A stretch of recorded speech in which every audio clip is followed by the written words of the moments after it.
안녕하세요. 저는 신청사연 라디오의 애청자입니다. 여기서 늘 울고 웃고 위로를 얻는답니다. 전 40대 후반 여성이에요. 세상에 태어나서 정말 불법 빼고는 안 해본 일이 없을 정도로 힘들게 살았어요. 어려서부터 채워도 채워지지 않는 독처럼 왜 그렇게 가난했는지 부모님이 일을 하셔도 늘 돈에 허덕이는 삶을 사셨죠. 그런 가정에서 자란 저도 마찬가지로 항상 어려운 삶에 허덕이게 되었죠. 부모님은 그런 저에게 늘 미안한 마음을 가지셨어요. 꾀를 부리신 건 아니지만 참 어려운 삶이었죠. 그렇게 어렵게 자라온 저는 성인이 되어 20살이 되자마자 이곳저곳에서 아르바이트를 전전하며 직업을 찾아 나가기 시작했어요. 고깃집에서도 해보고 물류센터, 양식집, 일반 사무직 등등 가리지 않고 돈 되는 일이면 뭐든 진행했습니다. 참 재주라고 하죠. 저에게는 음식을 기가 막히게 만드는 재주가 있더라고요. 그래서 고깃집에서 아르바이트를 할 때는 일반 밑반찬들 만드는 일을 제가 담당하기도 하였죠. 그렇게 열심히 악착같이 살았어요. 그리고 나서 저는 고등학교 동창인 남편을 만나게 되었고, 저와 달리 마음에 여유가 있어 보이는 남편에게 끌리기 시작했어요. 그리고 결혼을 준비하게 되었죠. 하지만 시댁에선 저를 마음에 들어하진 않았어요. 고깃집에서 기껏 서빙하는 애랑 결혼을 한다는 게 말이 되니? 난 절대 안 된다고 본다. 내가 널 어떻게 키웠는데? 열심히 사는 애예요.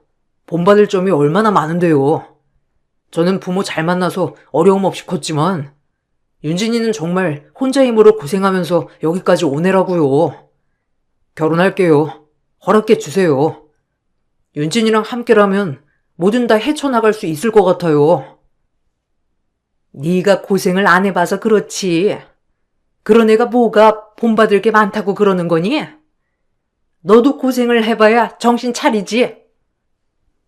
제가 책임질 수 있어요. 그러니까 엄마는 그냥 허락만 해주시면 돼요.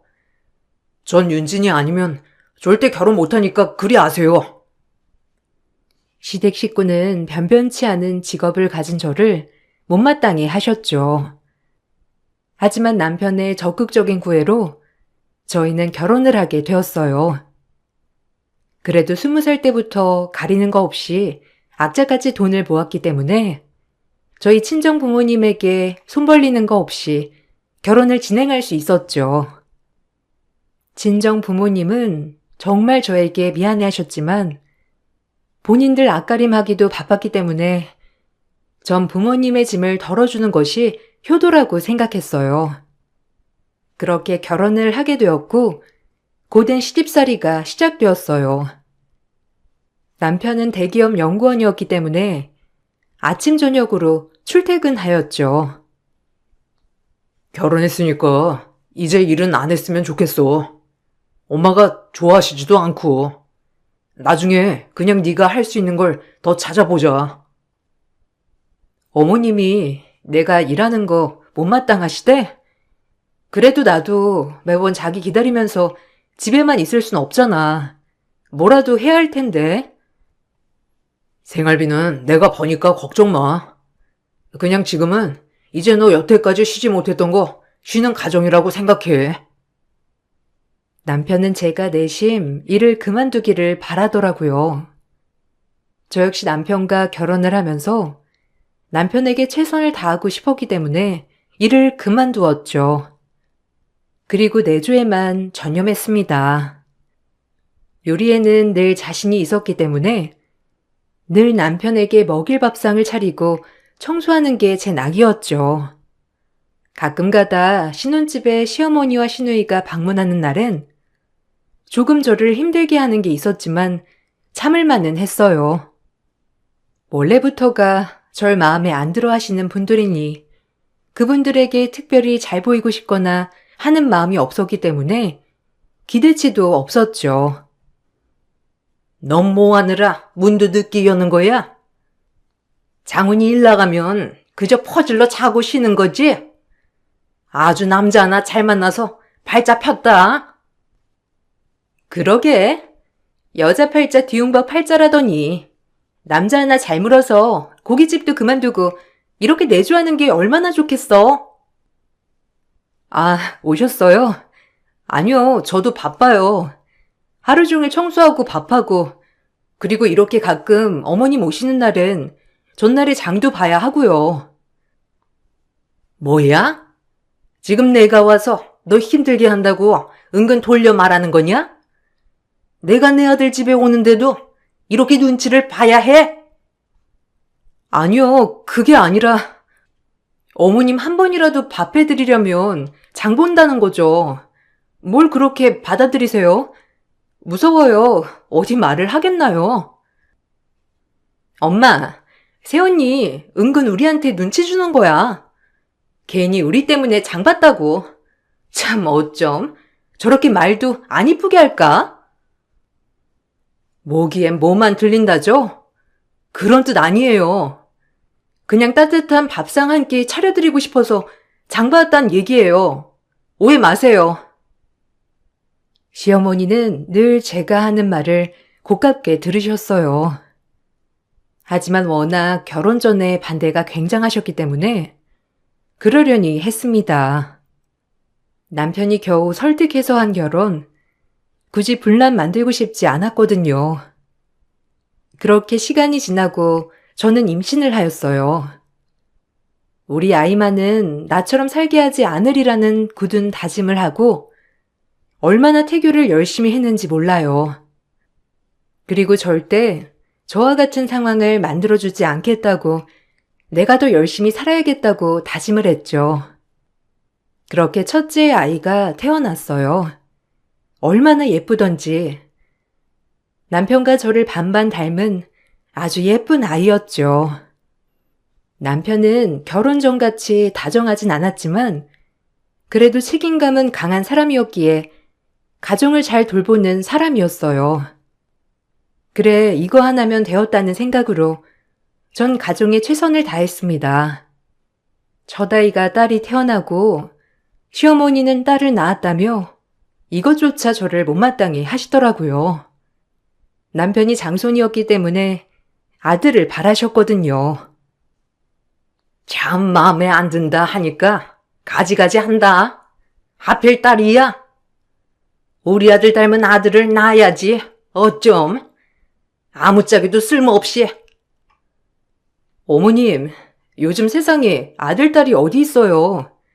그리고 저 역시도 딸을 바라는걸요. 요즘 세상엔 딸이 있어야 한대요. 얼마나 예쁜데요. 됐어. 예쁘긴. 고슴도치도 지 새끼는 예쁘다더니. 다음번엔 아들 꼭 낳아야 해. 그것도 못하면 네가 이 집에 왜 있어? 그게 제 마음대로 되나요, 어머니? 보통 남자 쪽 유전자로 결정된다고 하는데 저를 탓하지 말아주세요. 그리고 이왕 이렇게 예쁘게 낳았는데 예뻐해 주세요. 혹시라도 애가 커서 상처받거나 하는 걸 전 절대 못 보니깐요. 조심해 주셨으면 해요. 아이고, 아주 이젠 말대답도 꼬박꼬박 하는구나. 처음엔 그저 내내거리더니 이젠 아주 기가 살았어? 시어머니는 끝까지 저에게 잔소리를 퍼붓고 가셨고 아이 한 번은 안아주지 않더라고요. 그저 아들 손주만을 바라셨어요. 그렇게 상심해 있는 저를 남편은 위로를 해줬지만 은근히 남편도 네가 아들을 낳았어야 했는데 라는 눈초리더라고요. 시어머니가 주시는 눈치는 참을 수 있었지만 이 모든 것이 저로 인해 시작된 것 같은 눈치를 주는 남편은 참기 힘들더라고요. 그래도 그렇지. 엄마한테 그렇게 퍼붓냐, 퍼붓길? 뻔히 너 마음에 안 들어 하시는 것도 알면서 그냥 맞춰드리면 좀 좋아. 뭐? 그럼 우리 아기한테 그렇게 얘기하는데 듣고만 있으란 말이야? 세상이 어떤 세상인데 어떻게 그렇게 대놓고 말을 해? 그리고 그래 뭐 아들 손주 원할 수도 있지. 그렇다고 해도 뻔히 손녀 앞에서 그러셔야겠냐고. 자기도 자기 딸이면서 왜 그래? 나는 괜찮은데 엄마 기분 언짢으니까 그렇지. 엄마가 너 마음에 안 들어 하는 거 알면서 계속 그렇게 눈밖에 나면 좋냐? 너도 뭐 엄마한테 쌓인 게 많겠지만 그냥 엄마 좀 맞춰드려. 그냥 그러려니 하란 말이야. 그래도 좋아할까 말까인데. 남편은 저에게 어머님의 비율을 잘 맞춰주라고 신신당부를 했죠. 조금은 억울하고 화가 났지만 출산한 지 얼마 되지 않았기 때문에 우리 딸 때문이라도 내가 좋은 마음을 먹어야겠다고 생각했어요. 그렇게 딸아이를 키우고 남편의 내조를 이어가던 중 뭔가 저도 해야 될 것 같은 생각이 들더라고요. 이렇게 세월을 보낼 바엔 우리 딸에게 조금 더 당당한 모습을 보여주고 싶었거든요. 집에서 내조만 하는 생활도 나쁘진 않았지만 저 자신을 위해서라도 뭔가를 해야 할 것 같이 생각이 많이 들기도 하였고요. 나 이제 쉰지도 오래됐는데 가게 같은 거 하나 해볼까? 자기도 외벌이보단 맞벌이가 낫지 않아? 아무리 연봉이 높아도 그래도 같이 벌면 덜 부담스럽잖아. 안 그래? 우리 연수가 커서도 내가 일하는 게 더 나을 것 같기도 하고. 어떻게 생각해? 무슨 일하게? 맞벌이는 뭐 아무나 하냐? 네가 경력이 있어 뭐가 있어? 대학도 안 나왔잖아. 그냥 집에서 내조나 해. 뭐? 꼭 말을 그렇게 해야 해? 경력이야 지금부터 쌓으면 되고 응원해주진 못할 망정 무시하는구나. 자기가 그럴 수 있어? 아니, 무시가 아니라 현실을 얘기하는 거야. 기분 나빴어? 그럼 미안해. 그런 뜻 아니었어. 아직 연수도 어린데 네가 좀 더 돌봤으면 해서 그래. 연수 크고 생각해도 괜찮잖아. 난 그냥 자기가 조금 더 가정에 집중했으면 좋겠기에 한 말이야.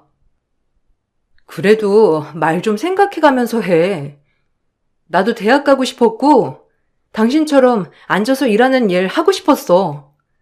내 마음 잘 알 것 같이 그래놓곤. 남편은 절대 저를 무시한 게 아니라고 하더라고요. 하지만 100% 저를 무시한 발언을 한 것은 맞았죠. 그렇게 전 무엇을 할까라는 계획은 조금 접어둬야 했어요. 그리고 아이가 3살 정도 되었을 때 둘째 임신 소식을 알았죠. 기쁨보다는 걱정이 앞서더라고요. 참 지금 생각하면 아이한테 미안한 일이죠. 남편이 외벌이이기도 한데 갑작스러운 둘째 소식에 조금 놀랐던 거예요.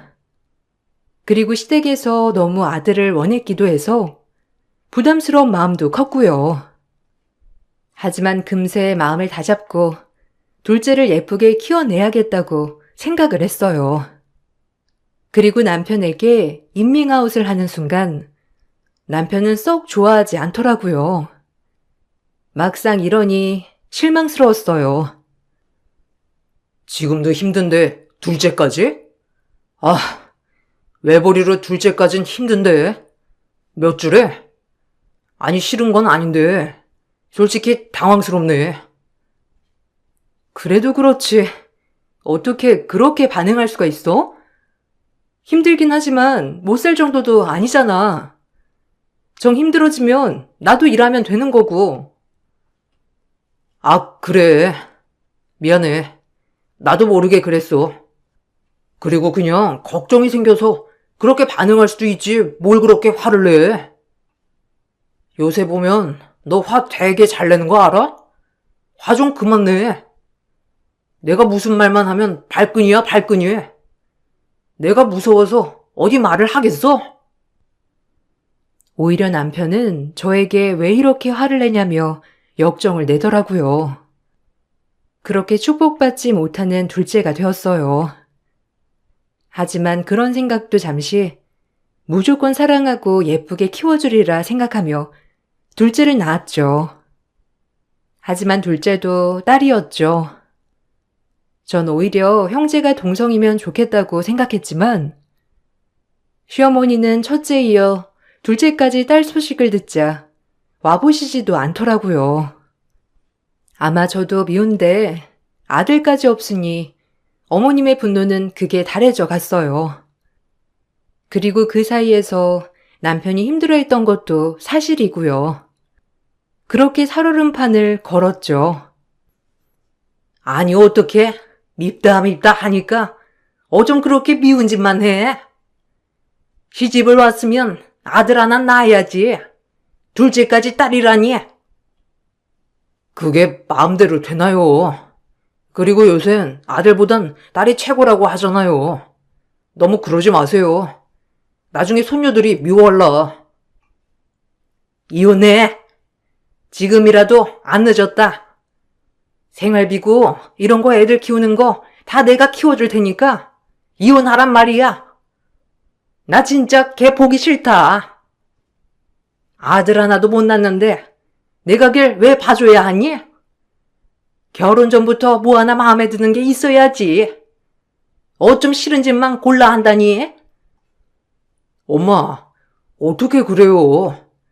제 자식을 둘이나 낳은 사람인데 저도 후회가 없다면 거짓말이지만 그래도 그건 아니에요. 내가 뭘 했니? 구질구질하게 살게 뻔했어 아주.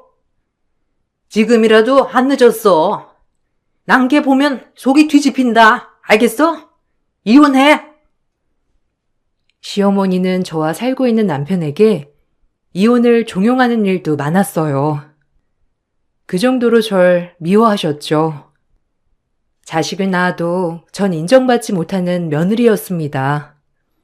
전 그런 어머님이 원망스러웠지만 그냥 모든 세월이 해결해 주겠지라는 아니란 생각을 가지고 살았죠. 모든 부부가 그러하듯 아이를 낳고 살아보니 저희 사이도 무덤덤 맺히더라고요. 남편도 그렇고 저도 마찬가지고요. 서로 각자 생활하기도 하고 오히려 아들 때문에 살아가는 날도 있었죠. 전 그럴 때마다 너무 외로웠지만 제 아이들을 위해 지금 남편과 행복하게 살려고 노력했어요. 그리고 계속 전 제 앞날을 위해 뭘 하면 좋을지 알아보기도 하고 배울 게 있나 찾아보기도 했죠. 그러던 중 어렸을 때 일했던 고깃집 사장님이 저에게 제안을 하나 해주셨어요. 얼마나 고맙던지. 그만둔 지 꽤 되었는데도 말이죠. 아니, 오랜만이다. 아유, 어쩜 역시 잘 지내고 있구나. 애도 둘이나 낳고. 아니, 다름이 아니라 너 반찬 가게 해볼래? 네? 반찬 가게요? 에이, 제가 어떻게 아무리 음식 솜씨가 좋아도 그렇죠. 그런 건 아무나 하나요. 못해요. 돈도 그렇고. 시댁이 되게 잘 살지 않아? 진짜 자리가 너무 아까워서 그래. 남주긴 그렇고. 딱 네 생각이 나지 뭐야. 네가 음식을 얼마나 맛깔나게 잘했어. 안 그래? 내가 너 손맛을 알잖아. 딱 네가 할 거라니까. 애들도 크는데 같이 돈 벌어야지. 아, 제안은 감사한데요. 아직 애들도 너무 어리기도 하고 시댁 돈이 제 돈도 아니고요. 일단 생각은 해볼게요. 감사해요. 전 적당히 사장님의 제안을 거절했어요. 하고 싶은 마음은 굴뚝 같았지만 아이들도 어렸고 남편과 상의가 필요했지만 남편은 분명 제가 반찬 가게를 한다고 하면 길길이 날뛸 것이 뻔하기 때문이에요. 남편은 제가 음식 파는 일을 하는 것을 좋아하지 않았거든요. 예전 숯불갈비 사장님이 나보고 반찬 가게 한번 해보라는데 어떻게 생각해? 나 음식 솜씨도 있고 그냥 내가 딱이라고. 뭐? 반찬 가게? 됐어. 그렇게 일하고 싶으면 컴퓨터 자격증 따고 경리나 알아봐. 무슨 반찬 가게야? 천박하게. 천박이라니. 당신 그럼 그동안 날 어떻게 생각한 거야? 나 고깃집에서 일할 때 만난 거 아니었어? 그동안 날 당신은 그렇게 생각한 거야? 아, 기가 막혀. 당신도 어머님이랑 똑같아. 그렇게 창피한데 나랑 결혼은 왜 했니? 아, 도대체 왜 했냐고. 그때랑 지금이랑 같아? 그때는 네가 어쩔 수 없이 했던 거지만 지금은 굳이 그런 일을 왜 하냐는 거지. 내 체면도 있는데. 남편의 말에 기가 막혔어요. 체면이라뇨. 본인 체면이 어떻길래 반찬 가게 하는 것을 가지고 그렇게 길길이 날뛰는지. 살면서 실망했던 일은 자주 있었지만 이번 일에 관해 남편에게 참 많은 실망을 했습니다. 그리고 남편은 또 한 번 덧붙이더라고요. 우리 애들 반찬 가게 딸내미들로 못 살게 해, 나는. 엄마도 허락 절대 안 하실 거고 그런 생각 접어. 이런 걸로 스트레스 주지 마. 뭐? 스트레스? 자기 진짜 말 막한다. 자기 원래 이런 사람이었지? 내가 처음엔 몰랐던 거고. 그래, 그 어머니의 그 아들이겠지. 그 엄마의 그 아들이라니. 너야말로 말 막 하지 마. 나 진짜 폭발할 거 참고 있으니까. 애들 때문이라도 그만해. 알겠어? 누군 너랑 이렇게 살고 싶은 줄 알아? 구질구질하고 나도 실증 나. 그래도 그냥 애들 보고 참는 거야. 알겠어? 내 속 그만 뒤집어. 폭발? 자기가 뭐가 폭발할 것 같은데. 내가 반찬 가게 하겠다고 하는 게 그렇게 화낼 일이야? 나 진짜 자기 모르겠어. 오히려 남편은 적반하장으로 화를 내더라고요. 그래서 그날 반찬 가게 이야기를 접어야 했습니다. 사장님껜 사정을 이야기하고 죄송하다고 했죠. 그리고 전 무언가를 할 수 없다는 마음에 자존감이 많이 다쳤어요. 남편과 그렇게 대면대면하게 지내던 어느 날 시어머니 생신이 다가오고 있었죠. 시어머니는 저를 별로 좋아하지 않으셨기에 종종 저를 빼고 아이들만 데리고 오라는 말을 남편에게만 하였죠. 남편도 항상 아이들만 데리고 시댁에 가는 날이 많았고요. 그날도 남편과 아이들이 시댁으로 떠나고 오랜만에 얻은 자유부인으로 친구들도 만나고 맛있는 밥도 먹었어요. 그런데 정말 기가 막힌 일이 벌어졌습니다. 시어머니가 살고 있는 주택, 전 안 가본 지 꽤 되었지만 그 주택이 붕괴를 했다는 거였죠. 전 너무 놀라 그 현장으로 달려갔죠. 처음 그 소식을 접하고 제일 걱정된 건 남편과 아이들이었어요. 오늘 하필이면 시댁에 가는 날이었기 때문이에요. 전 집 앞에 다다랐을 무렵 털썩 주저앉고 말았습니다. 집은 정말 무너져 내려 있었죠. 시댁 식구들의 떼죽음이었어요. 붕괴가 너무 처참하다 보니 시체를 찾을 수 없는 지경까지 이르렀죠. 아마 건물이 무너지면서 시체가 갈렸다고 하더라고요. 말도 안 돼. 아니, 이럴 수는 없어. 연수야, 연우야, 여보. 아니, 어떻게 이런 일이 내 눈앞에서 일어나. 말도 안 돼. 어머머, 여기 며느리예요? 아유, 어째? 갑자기 집이 이렇게 무너질 줄 누가 알았어? 아유, 마음 좀 추슬러요. 아유, 어떡해?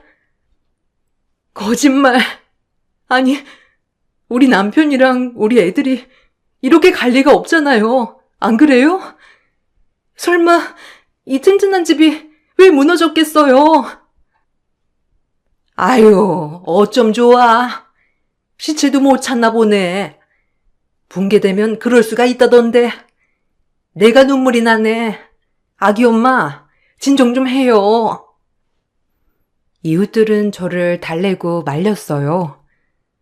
전 그 붕괴 현장으로 저희 딸들과 남편을 찾으러 갔지만 워낙 심하게 붕괴되어 있었기 때문에 시신 한 조각 찾을 수가 없었죠.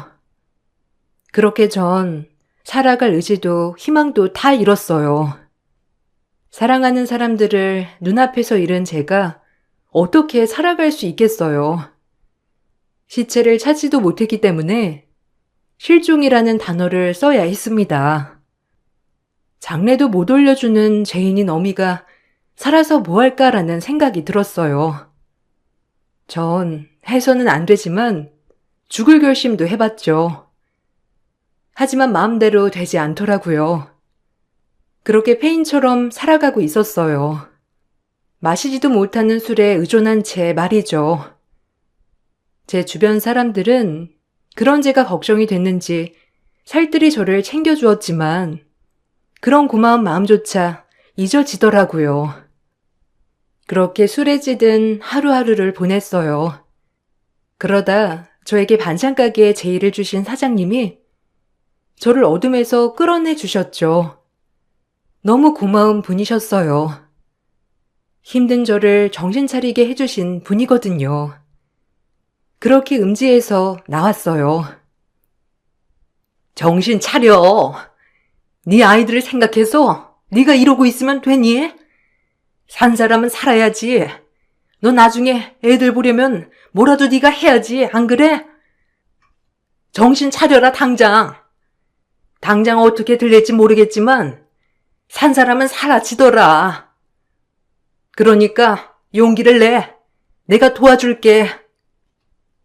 사장님, 저 어떡하면 좋아요? 저 정말 이제 혼자인데 우리 애들, 아니 애들 아빠 정말 다신 못 본다고 생각하니까 숨이 안 쉬어져요. 그래, 네 마음 다 알아. 나도 우리 자식 먼저 보내고 사는 게 아니었어. 그래도 사라지더라. 또다시 만날 생각하며 사는 거야. 사장님도 자식을 잃어보신 분이었기에 제 마음을 헤아려 주시더라고요. 전 그렇게 사장님의 도움으로 한 발 한 발 세상 밖으로 나올 수 있었어요. 전 사장님이 제안하신 반찬가게를 맡아서 하게 되었죠. 너무 공허하고 쓸쓸했지만 일하는 순간은 바빴기 때문에 조금은 슬픔이 잊혀지기도 하더라고요. 그렇게 일을 했습니다. 아니, 일에 매달렸죠. 아이들과 남편이 생각나지 않게 말이에요. 그로부터 11년쯤 지났을까요? 전 어느덧 반찬가게 체인점을 내는 수준까지 가게 되었고 건물도 몇 채를 살 수 있었습니다. 다 저를 옆에서 도와주신 사장님 덕분이었죠. 그리고 전 어느 때와 똑같이 반찬 배달을 하였죠. 엄청 으리으리한 펜트하우스더라고요. 비대면으로 배달을 마치고 돌아왔는데 그 배달한 집에서 전화가 다시 오더라고요. 모듬전이 부서졌다면서요. 그럴 리가 없을 텐데 라고 생각했지만 뭐 가는 과정에서 혹시라도 조금 부서지거나 할 수도 있겠구나 생각을 하기도 했어요. 거의 없는 일이지만 말이에요.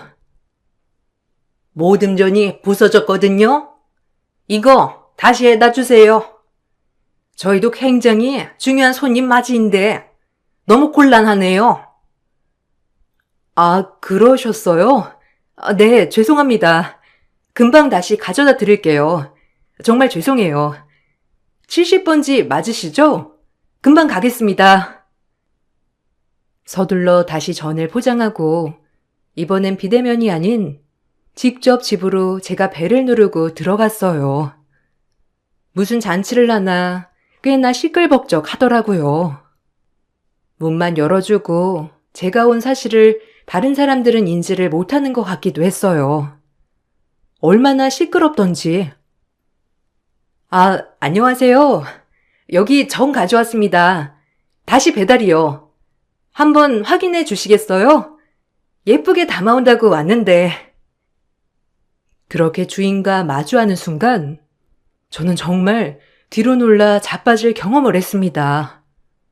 그 주인은 다름 아닌 시어머니였던 것이죠. 그리고 맞은편에 있는 제 남편, 그리고 꽤 컸지만 한눈에 봐도 알아볼 수 있는 내 두 딸. 11년 전 붕괴 사고로 떼죽음을 당해 시체조차 찾을 수 없었던 그 사람들이었던 거죠. 전 너무 놀라 손을 발발 떨었고 절 보자마자 시어머니와 남편은 당황하더라고요.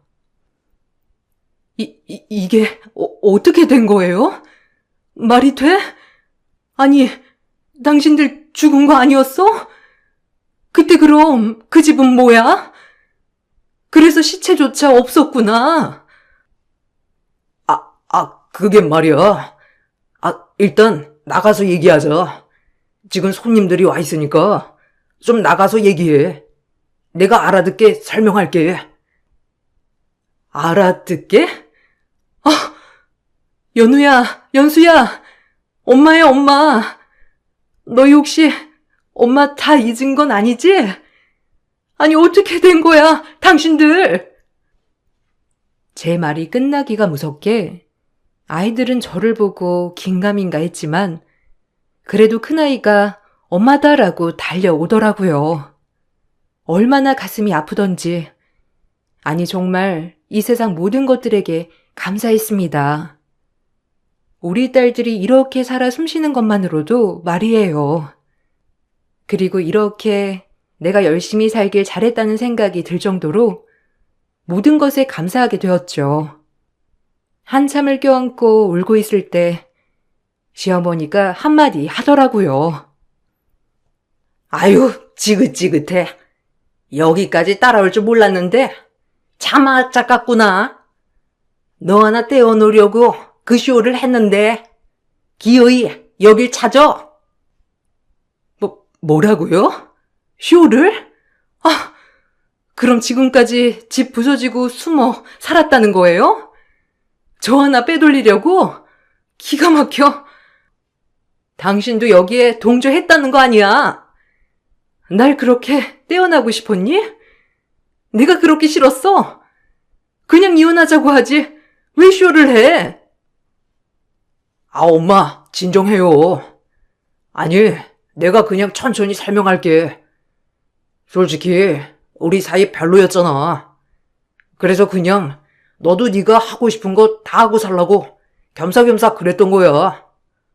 그리고 엄마가 애들 잘 키워주신다고 하니까 아휴, 진정해. 나가서 얘기하자. 전 너무 어이가 없었어요. 여태껏 저를 떼어내려 했던 말이라는 게 너무 소름이 돋았고 이게 다 남편과 시어머니 계획하에 한 일이더라고요. 워낙 재산이 많으니 이렇게 펜트하우스를 구하는 건 일도 아니었을 테고 그냥 제가 알아서 떨어져 나가주길 바랬더라고요.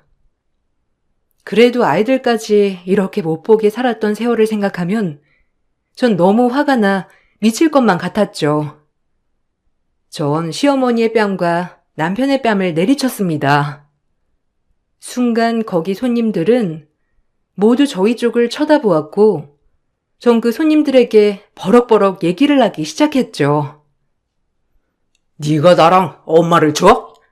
미친 거 아니야? 아이씨, 엄마 괜찮아요?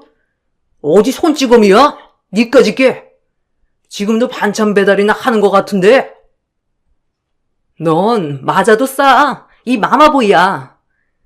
진작에 나한테 도움 한 번 되지 않을 거라는 걸 알고 있었지만 넌 참 쓰레기 같은 놈이야. 아빠 될 자격도 없는 마마보이. 내가 절대 용서 못해. 11년의 고통 속에 살게 한 죄 달게 받을 준비나 해. 알겠어? 이 정신 나간 놈아? 전 악다구니를 쓰며 소리를 질렀고 자연스레 모든 손님들은 저희에게 집중될 수밖에 없었죠. 그리고 손님들도 저희의 눈치를 살피며 웅성웅성 대더라고요. 그동안 저렇게 교양 있는 척, 품격 있는 척 하던 사람들이 이런 사람들이란 걸 알게 되자 말이에요. 여기 이 사람들이 얼마나 무서운 사람들인지 아세요? 저 하나 떼어내자고 11년 동안 죽은 척하며 숨어 살았던 인간들이에요. 우리 딸들 11년 동안 못 보게 하면서요. 여기 계신 분들도 같은 분들이신가요? 참 어이가 없어서 이렇게 무서운 인간들이에요. 어머머, 말이 돼 이게? 아니 그럼 지 자식을 11년 동안 못 보고 살았다는 거야? 어머머, 웬일이야? 아니 우리한테는 쟤들 엄마 죽었다고 했잖아. 어머, 그렇게 안 봤는데 무서운 사람이었네 진짜. 아니 어떻게 며느리를 떼어놓으려고 애들을 이렇게 철저하게 못 보게 해? 아유, 그러니까 미친 거 아니야? 애들은 무슨 죄고? 아유, 엄마는 무슨 죄야? 아유, 너무했다 정말. 장훈이 엄마 진짜 무서운 사람이네. 우린 가자고. 너무 소름 돋는다. 나 장훈 엄마 이렇게 안 봤는데 그냥 상종할 사람이 아닌 것 같아. 우리 모임에서 빼자고. 제 이야기를 듣고 손님들이 웅성웅성거리자 시어머니는 당황하셨는지 저에게 소리를 버럭 지르셨어요. 남편도 마찬가지고요. 그 손님들은 어머님이 자주 만나시는 사교계 모임이었죠. 아마 그 모임에선 영구 제명당하셨고 이미 이 바닥에선 소문이 날 대로 나버렸죠. 본인 발등을 찍은 것이 얼마나 웃기던지. 시어머니는 모든 잘못을 저에게만 돌리었죠. 뻔뻔하게 말이에요. 여기가 어디라고 유언비어를 퍼뜨려? 너 당장 나가지 못해? 예나 지금이나 아주 천박하게 그지없는 년 같으니라고. 어디 내 뺨을 후려쳐 니년이? 알아서 그러니 떨어져 나가면 좀 좋아? 그럼 이 꼴은 털봤을 거 아니야? 안 그래? 아유 지겨워. 야, 이 미친 노인네야, 정신 차려. 그리고 네 마마보이 아들 새끼랑 너랑 내가 가만둘 줄 알아? 내 딸들 11년 동안 못 보게 한 죄, 그리고 나 이렇게 11년 동안 농락한 죄 달게 받을 줄 알아, 당신도. 그 죄 달게 받아, 알겠어? 내 딸들 못 보고 산 세월 다 보상받을 거야. 전 딸들에게 나가자고 말했어요. 딸들은 절 11년 동안 보지 않았지만 냉큼 저를 따라오겠다고 하더라고요. 큰딸은 중학생 정도 되었기 때문에 지금 이 사실을 알고 아빠를 매우 원망하는 눈빛이었어요. 작은 딸은 언니를 졸졸 따라다니기만 했고요. 엄마 말이 사실이야? 아빠! 엄마 죽었다며. 근데 지금 우리 일부러 못 보게 한 거야? 할머니랑 아빠랑 짜고 엄마 저렇게 버린 거야? 우리 아빠 맞아? 어떻게 그럴 수가 있어? 나 지금부터 아빠 용서 못해. 벌 달게 받아. 가자, 연우야. 아니야, 연수야. 아빠 말 좀 들어봐. 아빠한텐 너희들 뿐인 거 알잖아. 안 그래, 어? 아빠 얘기 좀 먼저 듣고 선택해주라. 아니, 사과는 엄마한테 해야지. 나 그동안 엄마 너무 그리웠는데 내색 안 했어, 알아? 죽었다고 했으니까 용서 못해. 11년 만에 본 딸들이지만 참 내 딸들답게 컸더라고요. 얼마나 똑부러지고 야무진지. 전 지금 이루어 놓은 것들도 많았고 충분히 혼자의 몸으로 두 딸들을 케어할 수 있는 정도가 되었죠. 딸들을 데리고 나가려고 하는데 시어머니가 제 머리끄덩이를 잡았어요. 그러자 제 첫째 딸이 할머니를 밀치며 소리를 지르더라고요. 얼마나 고맙고 눈물이 나던지 제 편이 있다는 생각에 참 기뻤어요. 엄마한테 이러지 마. 당신이 뭔데 우리 엄마를 이렇게 대해? 당신보다 훨씬 고귀한 사람이니까 적당히 해. 알겠어? 들었지? 당신 노망 내가 막아줄게. 똑똑히 기다리고 있어. 이런 펜트하우스 살아봤자지. 기대해. 내가 어떻게 하는지. 전현 핏줄들이 어딜 가? 내가 그렇게 먹이고 입혔는데 아주 망나니 같은 것들, 은혜도 모르는 년들. 입 다물어. 이 노망난 할망구야. 미치려면 곱게 미쳐. 알겠어? 돈이나 준비해놔. 손해배상. 내가 절대 가만 안 있을 테니까. 남편이 뒤에서 절 붙잡았지만 전 그 길로 딸들을 데리고 지금까지 있었던 모든 일을 변호사를 통해 얘기했어요. 변호사 또한 엄청 놀라더라고요. 그리고 변호사를 통해 친권 양육권을 모조리 제가 가져올 수 있었고 전 이혼소송과 손해배상 청구를 진행했어요. 저에게 14억이란 돈과 매달 양육비를 지급하라고 법원에서 명령이 떨어졌죠. 시어머니와 남편은 절대 그럴 수 없다고 항소했지만 법원은 제 편이었어요. 11년의 대가가 14억이라는 돈에 값어치밖에 되지 않는다는 것에 대해 조금은 상심했지만 지금 눈에 넣어도 아프지 않을 딸들을 제 옆에 둘 수 있어서 너무 행복하답니다. 딸들도 엄마라는 빈자리 때문에 늘 위축되었다고 하더라고요. 할머니와 아빠랑 사는 것보다 지금 이렇게 저와 셋이 사는 이 순간이 행복하다고 말하고 있고요. 이 삶을 되찾기까지 얼마나 힘들었는지 그저 지금의 삶에 감사하고 살고 있습니다.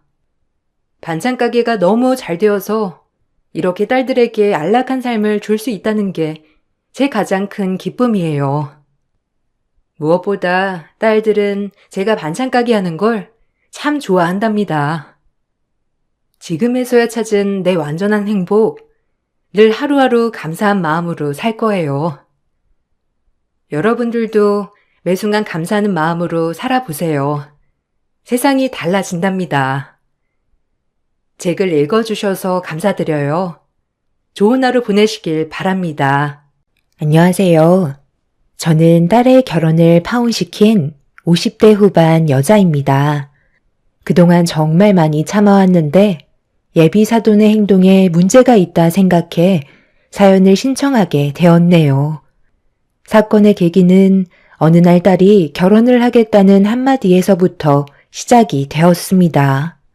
사랑하는 사람이 생겼으면 결혼을 생각하는 건 당연한 거지만 전혀 예상하지 못했던 인물이라 당황스러울 수밖에 없었고 머릿속이 복잡해지고 말았죠. 하필 같은 회사에서 근무를 하고 있는 회사 대표의 아들이었으니까요. 둘이 어떤 계기로 만나게 돼서 연인으로까지 발전됐는지는 모르겠지만 격리인 제 딸이 대표의 아들과 결혼한다는 건 여러 가지로 걸림돌이 많을 것 같았습니다. 결혼이란 둘만 좋다고 해결되는 문제가 아니기 때문에 참 난감한 상황이었죠. 그래서 몇 번이고 다시 되물어 보면서 재차 확인해 봤지만 딸은 확고하게 결혼하기로 결정한 상태라며 조만간 회사 대표의 아들을 집으로까지 데려오겠다는 말까지 꺼내 놓았네요. 둘은 그동안 좋아서 만나왔다지만 저는 둘의 관계로 인해 앞으로 부딪혀야 될 일들이 많아질 테고 거기에 따른 상처까지 감당해야 된다는 걸 모르고 있는 것 같아 마음이 좋지 않았어요. 저희 집안과는 절대로 이루어질 수 없는 차이라는 게 있기 때문에 결국 헤어질 수밖에 없다는 걸 확신할 수밖에 없었네요. 그렇게 딸은 일정을 잡아 주말에 회사 대표의 아들과 손을 잡고 누추한 저희 집에 들어왔어요. 어색한 웃음으로 딸이 데려온 회사 대표의 아들을 맞아주었고 최대한 신경 써서 만든 음식들을 먹으며 대화를 이어나갔습니다. 대표 아들은 자연스럽게 분위기를 이끌어갔지만 저는 걱정되는 마음에 제가 가지고 있던 고민들을 털어놓게 되었어요. 오고 가며 가끔 인사를 주고받긴 했지만 우리 딸과 지속적인 교류가 있을 줄은 정말 몰랐네요. 서로 진지하게 생각하고 있다곤 했는데 부모님께선 알고 계시나요? 분명 집안과 차이가 너무 많이 나서 무조건 반대할 것 같은데 서로 좋다고 결혼까지 이어질지 의문이네요. 앞으로의 계획을 들어봐도 될까요? 저도 그 문제에 대해 진지하게 고민을 하고 있는 중이고요. 일단 아버지는 어느 정도 눈치를 채신 듯 보이지만 아직 어머니한테는 말씀드리지 못했어요. 최대한 놀라시지 않게 준비를 해야 될 것 같은데 나중에 제가 따로 어머니와 시간을 만들어 최대한 좋게 대화를 이어나갈까 생각 중입니다. 딸이 다니는 회사에서 저도 함께 일을 하고 있기 때문에 대표의 아들을 모르고 있는 건 아니었어요. 몇 번 오고 가며 인사를 주고받았었고 거기에다가 회사 대표의 사모님까지도 어느 정도 알고 있기 때문에 저희 집안을 뻔히 알고 있는 상황이었죠. 그렇기 때문에 걱정이 많았던 거였고 회사 내에서 화장실 청소를 담당하고 있는 저와 격리 업무를 담당하고 있는 딸이 대표의 아들을 넘본다는 소문이 안 좋게 돌게 된다면 분명 저희 가족은 회사에서 나올 수밖에 없는 상황을 맞이하게 되겠죠. 둘이서 잘 해결하겠다고 얘기했었지만 저를 안심시켜주진 못했네요. 서로 좋아 결혼까지 생각한 거라면 꽤 오랜 기간 교제를 했을 텐데 주변의 상황이 걸림돌이 될 거라고 생각하니 참 안타까웠습니다. 그래도 딸이 웃고 있는 모습을 눈앞에서 보고 있으니 잘 됐으면 하는 마음도 동시에 들었습니다. 그런데 한참 대화를 주고받고 있는데 갑자기 초인종이 울렸고 거실로 나가 아무 생각 없이 인터폰을 확인한 순간 저는 입을 다물지 못할 정도로 경악을 하고 말았네요. 사모님께서 저희 집에 찾아오셔서 초인종을 반복해 누르고 계셨어요. 너무 당황했던 저는 아무것도 못한 채 인터폰에 보이는 사모님의 모습을 보고 있자 대표의 아들과 제 딸이 거실로 걸어 나왔고 무슨 일이냐며 옆에서 인터폰을 확인한 순간 둘 다 당황해선 저와 똑같은 표정을 하고 있었습니다. 저희가 문을 열지 못하자 사모님은 집안에 있는 거 다 안다면서 서둘러 문을 열어주길 재촉하셨어요. 완전 무방비 상태라 어떻게 대처해야 할지 몰라 현관 앞에 서 있는데 대표 아들이 어차피 전부 다 알고 오신 것 같다며 회사에서도 마주치게 될 거 차라리 이런 자리가 오히려 좋은 기회일지 모른다고 문을 열어주는 게 좋겠다는 의견을 주었네요. 그렇게 떨리는 손으로 현관문의 손잡이를 잡곤 천천히 문을 여는 순간 눈앞에 사모님이 화가 잔뜩 올라온 얼굴로 저를 바라본 뒤에 대표의 아들과 눈이 마주쳤습니다. 제 딸은 사모님께 인사를 드렸고 차갑게 가라앉은 분위기 속에 제 딸의 인사를 무시한 채 집안을 한번 훑어본 사모님은 신발을 벗고 거실로 들어오셨네요. 그리곤 소파에 앉으시더니 모두를 앉으라며 손짓을 하셨어요. 저희가 죄를 지은 것도 아닌데 분위기가 이상하게 흘러가는 것 같았고 일단 무슨 말을 하실지 드러나 보려고 자리에 앉게 되었네요. 한참 동안 제 딸과 대표의 아들을 번갈아 가며 쳐다보던 사모님이 뱉은 한마디에서 둘의 결혼은 이루어질 수 없다는 걸 확실하게 느낄 수 있었고 분위기는 안 좋아지고 있었습니다. 내가 보는 눈기가 몇 개인데 보자 하니까 갈 때까지 가겠다는 거야? 묵묵히 지켜보고 있으니까 생각 없이 결혼까지 밀어붙이려 들어? 제가 결혼할 마음이 있다는 것까지 알고 계셨으면서 지금까지 아무 말도 안 하셨던 거예요? 그럼 미리 말씀을 해주시지. 왜 여기까지 찾아오셨어요? 네가 그래도 엄마를 조금이라도 생각했더라면 이렇게 나오면 안 되지. 이래서 내가 선자리를 주선했을 때 전부 다 거절했던 거니? 어느 정도 수준이 맞는 집안이면 내가 말을 안 하지. 우리 회사에서 말단 격리로 있는 직원에다가 화장실 청소 아줌마가 웬 말이니? 너 인생 막 살기로 작정한 거야? 수준이 떨어져도 이건 너무하잖아. 엄마한테 불만이 있으면 말을 하던지. 도대체 뭘 원하길래 이렇게까지 막 나가려는 거야? 엄마 쓰러지는 걸 보고 싶은 거니? 저는 전혀 불만 같은 것도 없고요. 여경 씨랑 앞날을 같이 하고 싶어요. 그게 제가 원하는 거예요.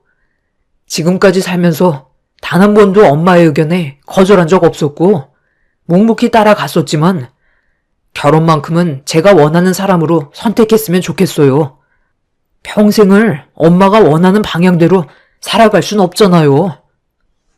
그러니까 지금 내 말을 무시한 채 둘의 결혼을 강행하겠다는 거니? 너 엄마가 화나면 얼마나 무서운지 몰라? 갈 때까지 한번 가볼 작정이야?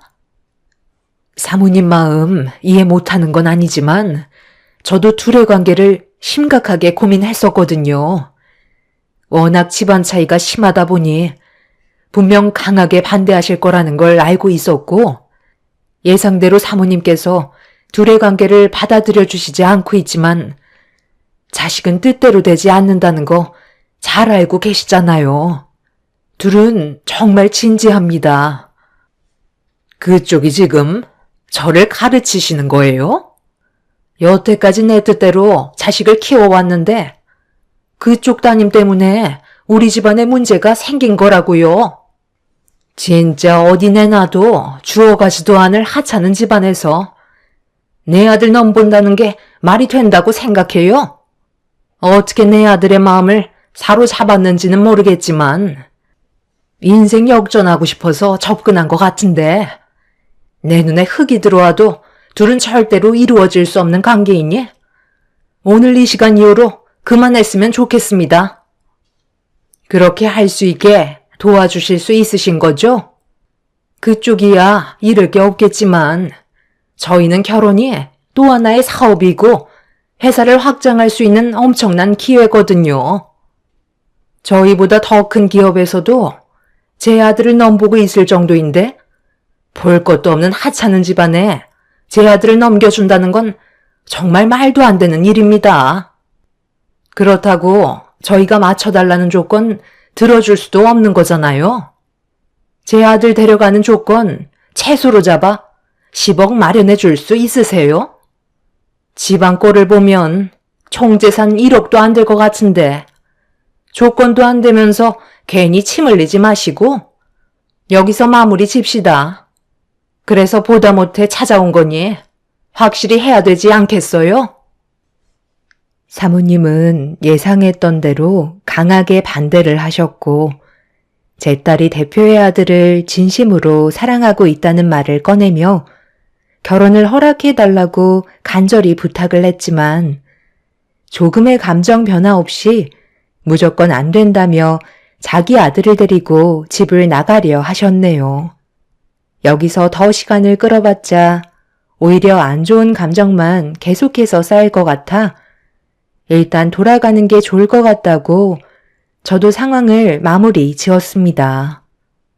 식은땀이 흐를 정도의 압박감과 무거운 분위기가 끝이 나고 딸도 결혼이 힘들 것 같다고 느끼고 있었는지 결국 방에 들어가 눈물을 쏟아내고 말았습니다.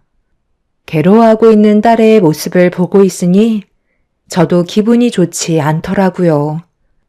이런 상황들을 어떻게 처리해 나가면 좋을지 많은 고민을 했었지만 좀처럼 해결 방법은 나오지 않았고 어쩔 수 없이 제가 가진 고민을 털어놓기 위해 집 밖으로 나와 아는 사람에게 전화를 하게 되었습니다. 곧바로 전화를 받은 친구는 제가 가진 고민을 진지하게 들어주었고 앞으로 어떻게 하면 좋을지 계획을 알려주었네요. 그렇게 한참 동안 대화를 이어나간 뒤 집으로 돌아왔는데 딸이 집에 없더라고요. 전화를 해보니 대표의 아들과 약속을 잡은 상태였고 둘은 정말 진심으로 사랑을 하고 있는 듯 보였습니다. 늦은 시간이 돼서야 들어온 딸의 마음은 확고했고 그 모습을 보니 저도 더 이상은 말리고 싶지 않았어요. 둘의 마음이 진심인데 반대를 한다는 건 자식의 마음에 상처를 주는 거니 차라리 뒤에서 후회 없이 도와주고 싶었어요. 결과는 아무도 알 수 없는 거기 때문에 딸이 원하는 대로 해주는 게 엄마로서의 역할 같았습니다. 그렇게 다음날 아무 일도 없었다는 듯 딸과 함께 회사로 출근하게 되었고 각자의 위치에서 열심히 일을 하고 있었는데 화장실 청소를 끝낸 뒤 나오고 있는데 사모님이 어딘가로 걸어가셨고 그 뒤로 제 딸이 쫓아가고 있었네요. 얼굴 안색이 안 좋아 보이는 딸의 모습을 보게 된 저는 걱정되는 마음에 청소 도구를 내팽개치고 사모님과 딸을 뒤쫓아 갔어요.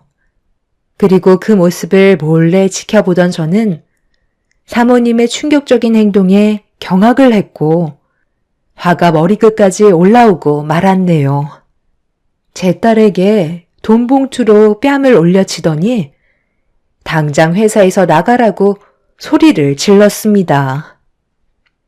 내가 어제 뭐라고 그랬어? 내 아들과의 결혼 절대 안 된다고 말하지 않았어? 나 시간이 금인 사람이야. 너랑 쓸데없이 감정 소모할 시간이 없다고. 인사까지 처리해놨으니까 내일부터 회사에 출근하지 않아도 된다. 감히 내 아들을 건드려? 너 같은 여자 안 봐도 무슨 속셈인지 뻔히 안다고. 1년치 월급에 조금 더 넣어줬으니까 감사하게 받고 내 회사에 2번 다시 팔도 들이지 마라. 격리 말단 주제에 어제 내 아들이랑 감히 약혼을 해? 너희들 아주 멋대로 행동하지?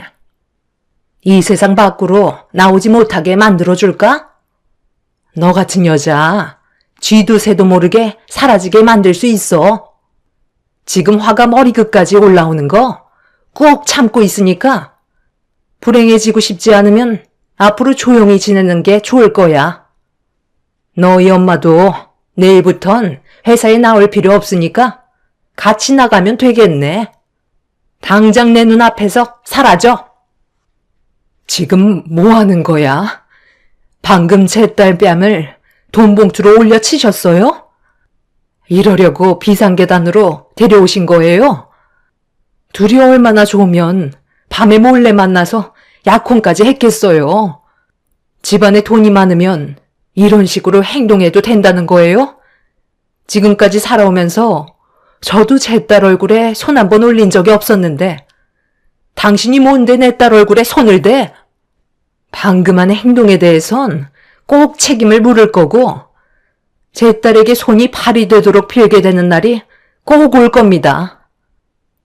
둘 다 아주 쌍으로 웃기고들 있네. 너희들이 뭘 할 수 있는데? 법적으로 고소라도 하게? 한번 해봐. 내가 눈 하나 깜빡할 것 같아?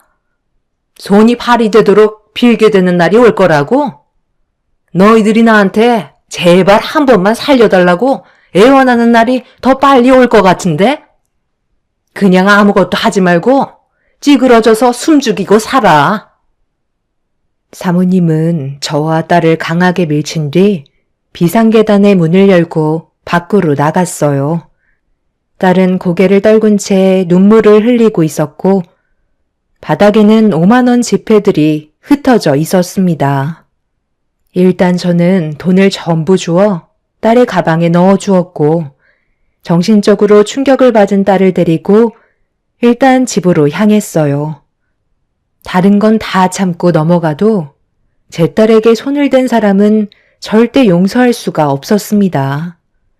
그렇게 집에서 나오자마자 저는 전화를 걸은 뒤 급하게 계획을 잡았고 몇 시간 뒤에 저는 예정대로 일을 진행하게 되었습니다. 회사 대표 집안 식구들이 한데 모여 저녁 식사를 하고 있는데 문을 열며 들어가게 되었네요. 사돈, 여기에서 식사 중이셨어요? 오래간만에 식구들이 전부 다 모이셨네요. 저도 오늘 이 식당에 약속이 잡혀 있어서 들렸거든요. 방금 뭐라고 하셨어요? 사돈? 지금 저랑 장난해요? 좀 전에 무슨 일이 있었는지 벌써 까먹으신 건 아니시죠? 분위기 좋은 식사 자리 망치고 싶지 않으니까 당장 나가주시죠. 무슨 얼어 죽을 사돈이야? 이젠 아주 막무가내로 나오시는구만. 더 큰일 당하시기 전에 당장 내 눈앞에서 사라져 주세요. 애들이 약혼까지 했다는데 그럼 예비 사돈지간 아닌가요? 회사에서도 자주 보는 얼굴인데 새삼스럽게 왜 이렇게 열을 내실까? 이봐 김서방, 아까 무슨 일이 있었는지 알아? 아직까지 내 딸한테 연락 못 받았지? 지금 너무 큰 충격을 받아서 아무것도 못하고 있을 거야. 사부인께서 내 딸한테 이제 회사에 그만 나오라며 돈 봉투로 얼굴을 내려쳤거든. 미안하지만 이 결혼 나도 허락해 줄 수 없을 것 같네. 석태야, 네가 말한 거 다 준비해 왔거든? 지금 줄까? 뭐라고? 너 방금 우리 남편 이름 부른 거야? 감히 회사 대표의 이름을 함부로 불러? 이 사람이 정신이 나갔나? 지금 이게 뭐 하는 짓이야?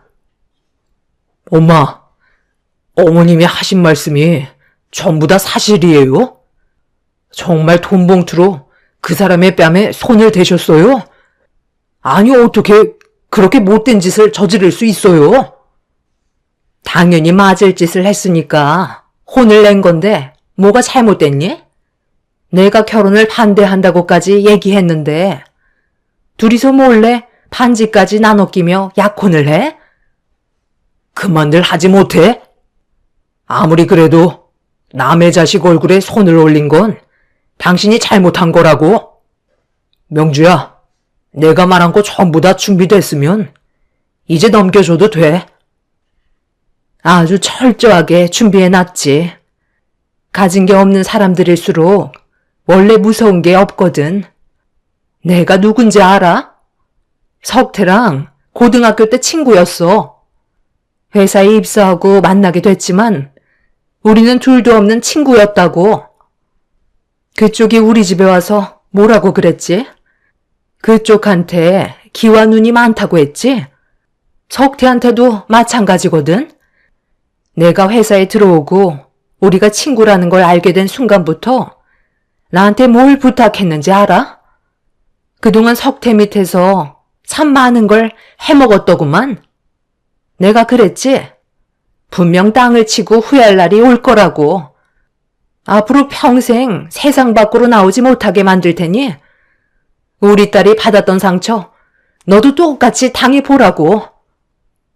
원래 딸이 회사에 먼저 입사를 했었고 그 회사에 청소 일을 하는 사람을 구한다는 말을 듣고 일자리를 알아보고 있던 딸이 저에게 의사를 물어보면서 딸이 다니던 회사에 입사를 하게 되었었죠.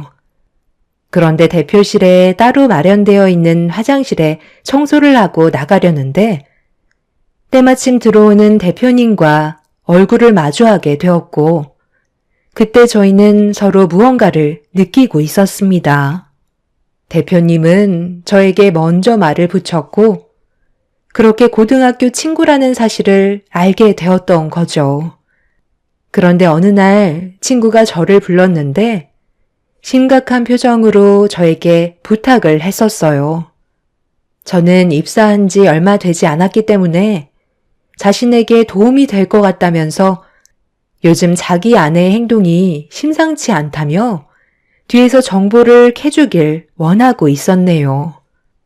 나중에 사건이 해결이 되면 큰 보상을 해주겠다 했지만 저는 그런 조건 때문에 부탁을 들어준 게 아닌 친구라서 앞으로의 삶이 잘 되길 바라는 마음에 부탁한 걸 들어주게 되었습니다. 그렇게 틈날 때마다 사모님의 사무실에 들어가 청소를 하는 척 하면서 정보를 캐내기 시작했고 일거수일투족 전부 다 증거물로 남겨두었습니다. 그래서 저희가 친구라는 사실 또한 숨기고 있었죠. 그러던 어느 날 큰 걸 하나 물게 되었고 그때부터 제대로 된 뒷조사가 진행이 되었죠. 친구가 서류를 꺼내들자 그 안에서 나온 내용물을 보게 된 사모님은 사색이 된 얼굴로 입술을 파르르 떨었고 순식간에 친구의 집안에는 폭풍이 휘몰아쳤습니다. 그동안 회사의 돈을 횡령함과 동시에 그 돈으로 대표인 친구 모르게 다른 곳에 투자를 하고 있었고 알고 보니 흘러 들어간 곳의 돈은 친구의 회사와 라이벌인 타 회사로 자금이 들어가고 있었습니다. 사모님은 배우자인 제 친구를 놔두고 타 회사의 대표한테 마음을 뺏겨 뒤에서 돈을 받쳐주고 있던 거였어요. 회사의 자금을 사모님이 관리했었기 때문에 충분히 조작할 수 있었고 결국 저한테 발목이 잡힌 거였죠. 라이벌인 회사 대표와 사모님은 꽤 깊은 사이까지 발전이 되어 있는 상태였습니다. 제일 믿어야 될 배우자가 오히려 배신자 역할을 하고 있었다는 거에 친구는 서류를 보며 손을 부르르 떨었고 대표의 아들도 충격을 받았는지 아무 말도 하지 못하고 있었네요. 부인할 수 없을 만큼 많은 증거물이 쌓여 있는 상태라 사모님은 그 자리에서 도망을 치려 했지만 친구의 손에 잡혀 밖으로 나가지 못하고 있었어요. 친구는 경찰에 신고해 사모님을 연행했고 결국 집안은 아수라장이 되어버리고 말았네요. 사모님은 조사를 받으면서 라이벌인 회사 대표가 도와줄 거라고 얘기했었지만 전화를 받지 않았고 이용만 당했다는 걸 알 수 있었습니다. 자신이 벌인 잘못에 대한 대가가 상당히 크다는 걸 뒤늦게야 인정을 하게 된 사모님은 결국 친구의 다리를 붙잡으며 오열을 하기 시작했어요. 한 번만 용서해달라고 했지만 이 문제는 쉽게 끝날 상황이 아니었던 거죠. 그리고 이 소식을 접한 딸도 경찰서로 달려와 무슨 일이 벌어지고 있는지 전부 다 듣게 되었네요. 여보, 내가 미안해.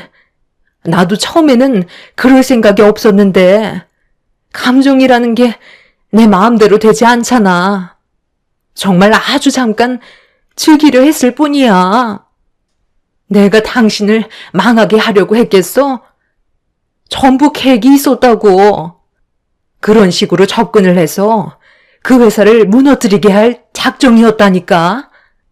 당신은 나를 믿어줘야지. 믿어달라고? 마음 주고 몸 줬으면 전부 다 준 거 아니야? 그래서 막대한 회사 자금까지 전부 다 빼돌린 거 아니냐고? 당신이랑 내가 함께한 세월이 몇 년인데 어떻게 나랑 쌍벽을 이루고 있는 그 회사의 대표와 눈이 맞아 나를 버리고 그놈을 택할 수가 있어? 그놈이 얼마나 사악한 놈인지 알면서 그 게임에 넘어가? 우리 회사가 손해본 금액에 대해서는 절대 그냥 넘어가지 않을 테니까 남은 인생 끝까지 돈만 갚다가 세상 떠날 준비하라고. 절대 건드려선 안 될 회사 자금까지 손을 대. 그것도 모자라 바람까지 피우고. 내가 그동안 그 회사 때문에 얼마나 힘들었었는지 뻔히 알면서 모든 기밀 정보까지 전부 다 떠넘겨? 믿었던 당신이 나를 배신한 만큼 절대 용서할 일은 없을 거니까 각오 단단히 하는 게 좋을 거야. 당신의 남은 인생은 앞으로 당신께 아닌 우리 회사의 소유가 된 거고, 앞으로 회사를 위해 온몸이 부서져라 일을 해야 될 거야. 손가락 하나 까딱하지 못할 때까지 뽑아먹을 거니까 그런 줄 알아. 여보, 내가 정말 미안하다니까. 사람은 누구나 실수할 수 있잖아. 충분히 잘못 인정하고 있으니까 우리 일을 더 크게 만들지 말자. 부탁이야. 얘네들 결혼하고 싶대. 그럼 내가 옆에서 모든 걸 봐줘야 되잖아. 아들 결혼식에 내가 빠지면 되겠어? 제발 부탁이야. 해결할 수 있는 방법을 같이 찾아보자. 어차피 당신은 이제 우리 식구가 아니기 때문에 더 이상 관여할 필요 없고, 앞으로 있게 될 일들은 내가 알아서 처리할 테니 당신 앞날이나 걱정해. 사부인, 나 좀 도와주세요. 친구라면서요. 그럼 나 대신 설득시켜줄 수 있잖아요. 멀쩡한 가정 파탄 나는 거 보고 싶어요? 제발 한 번만 살려주세요. 정말 웃기시네요. 그 난리를 칠 때는 언제고, 이제야 꼬리를 내리면 뭐가 달라질 것 같아요? 어차피 이 일은 터질 수밖에 없던 거였고, 친구는 그래도 둘이 결혼을 하게 된다면 결혼식이 끝난 이후에 터트리기로 계획을 잡고 있었어요. 그런데 그쪽이 제 딸의 얼굴에 손을 대면서 일정이 좀 더 빨리 당겨진 것 뿐이죠. 결과는 달라질 수 없는 거고, 앞으론 바닥만 보면서 살아가시길 바랄게요. 그리고 지금 당장 제 딸에게 했던 행동에 대해 사과하세요. 친구가 사모님에게 당장 사과를 하라고 소리치자 원하는 대로 해주겠다며 제 딸 앞에 무릎을 꿇고 손이 발이 되도록 빌었습니다. 눈물을 쏟아내면서 자신이 한 행동들에 대해 용서를 구했지만 제 딸이 받은 지울 수 없는 상처는 쉽게 용서받지 못했어요. 사모님은 결국 소송을 당하게 되었고, 친구의 회사는 그날 이후 비상사태가 되고 말았네요. 막대한 자금의 손해로 인해 라이벌인 회사를 상대로 소송을 걸면서 큰 싸움이 벌어지고 있는 상황에 제 딸과 친구의 아들은 관계를 지속적으로 유지할 수 없는 상태였어요. 친구의 회사가 쓰러질 정도로 위태로워졌기 때문에 둘은 어쩔 수 없이 결혼을 잠시 보류할 수밖에 없었죠. 상황이 좋아진다면 어떻게 될지 모르겠지만 지금 당장 회사부터 정상으로 되돌려야 하기 때문에 친구 아들은 회사 일에 매진하고 있는 상황입니다. 친구는 저와 따로 시간을 내어 자기 아들과 제 딸의 관계를 진지하게 생각해 볼 거라며 위험을 무릅쓰고 회사를 살려준 노력에 대해 저에게 많은 보상을 해주었고, 지금까지도 친구의 회사에서 제 딸과 저는 일을 지원해주고 있습니다. 사모님은 지금 현재 회사의 공금 횡령과 기밀 정보 유출까지 했기 때문에 꽤 오랜 기간 교도소 생활을 면하지 못하게 되었고, 나와서도 땡전 한 푼 없이 알거지로 세상을 살아가야 되는 기막힌 상황이네요. 앞으로 제 인생이 또 어떻게 바뀔지 모르겠지만 제 딸과 친구의 아들과의 미래가 좋아지길 바랄 뿐입니다. 모든 게 잘 해결돼서 친구의 집안과 저희 집안이 함께 웃는 날이 하루빨리 왔으면 좋겠네요. 제 사연 들어주신 분들 진심으로 감사드립니다. 안녕하세요. 저는 경기도 성남 단대 오거리에 살고 있는 40대 초반 여자입니다. 매년 어김없이 찾아오는 명절이 이번에도 코앞으로 다가오게 되자 작년 추석 때 겪었던 일들이 떠올라 사연을 신청하게 되었습니다. 2년 가까이 되는 시간이 지났지만 이 문제로 꼬리를 물고 해결되지 않은 문제가 하나 생겼어요. 시댁 집안에 문제가 생긴 건 동서가 저를 대하는 잘못된 행동들이 불화를 만들었고 점점 상황이 커지게 되자 참고 있던 시부가 결국 폭발을 하게 되었죠. 지금부터 제가 어떤 일을 겪게 되었는지 여러분들께 이야기를 풀어보도록 할게요. 저는 결혼 10년 차였지만 동서는 결혼한 지 1년밖에 안 된 신혼부부였어요. 저와 5살 차이가 나는데 동서 집안은 상당한 재력을 가지고 있어요. 남들이 말하는 금수저였죠. 반대로 저는 평범한 집안이었지만 그래도 부족함 없이 살아왔었습니다. 시댁 집안 또한 동서처럼 엄청난 부를 소유한 건 아니지만 중산층 정도는 될 것 같습니다. 동서 집안에선 당연히 시동생을 사위로 받아주지 않았어요. 워낙 재력 차이가 심하다 보니 여러 가지로 마음에 들어하지 않았었는데 결혼을 할 수밖에 없었던 결정적인 이유는 동서의 임신이었고 이 문제로 어쩔 수 없이 시동생과의 결혼을 허락받을 수 있었습니다. 그런데 워낙 잘 사는 집안에 장가를 가게 된 시동생은 동서와 살면서 삶의 질이 달라지게 되자 짧은 시간에 성격도 변해선 결혼 전에 봤었던 착한 모습은 전혀 찾아볼 수가 없었어요. 동서 또한 워낙 곱게 자라왔었기 때문에 시댁에 오는 것 자체를 별로 좋아하지 않았습니다. 워낙 삶의 질이 달랐던 동서의 태도는 가족 모두를 당황스럽게 만들었어도 환경이 너무 달랐던 터라 그냥 좋게 넘어갈 수밖에 없었어요.